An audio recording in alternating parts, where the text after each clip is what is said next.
Well, that's what we came for, honey. I hope we're going to see some big cats like that tomorrow.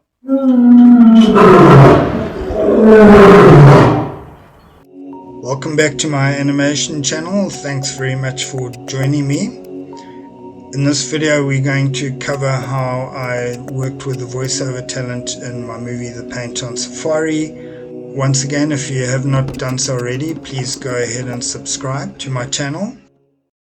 The second voice was Mike the bush pilot, and for him I asked my cousin Barry, who is up in Scotland, in the north of Scotland. Barry Knight is a pilot. He's ex-RAF and he works offshore at the moment, and he's also piloting, but he is piloting undersea rovers, if you want to call them. They have a name, ROVs. And so he's very much a pilot. He's since a kid he's been very interested in planes. So that's Barry, and he's also got a lovely accent, which is a cross between. Also, I grew up with Barry in Zimbabwe, so he's got a cross between a Zimbabwe and a Scottish accent. So he was perfect to play a bush pilot, because a lot of these pilots, these bush pilots in Africa, do have that British connection. A lot of them are guys that come over from Europe or from Britain specifically and fly. So he had the perfect voice for that. And as with Russell, I just sent him the lines and he messaged me the audio files back on the phone. Now with Barry's lines, his lines were good, but there was a slight echo in the background of the audio files. I think he either recorded them in the bathroom or the garage. Okay, everybody off. Hi, Mosey. Hi, Mike. What have you brought with you today? Mosey, we have here 2 Americans, 2 Brits, 2.5 Europeans, and a painter. A painter.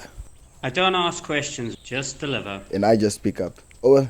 And that's something you need to keep in mind when you're working with voiceover talent, is the actual quality of the audio has to be really good. Good clear audio files is what you need, and without the reverberation or echo that you get. And if you're recording in an empty room, the sound waves bouncing off hard surfaces that do it.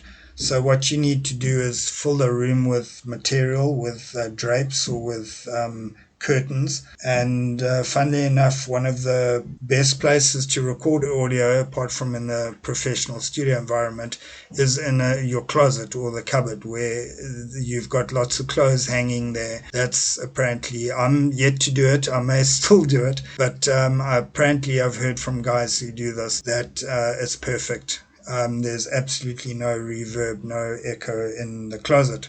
Just tell somebody that you're in there in case you get lost or they open the closet looking for something.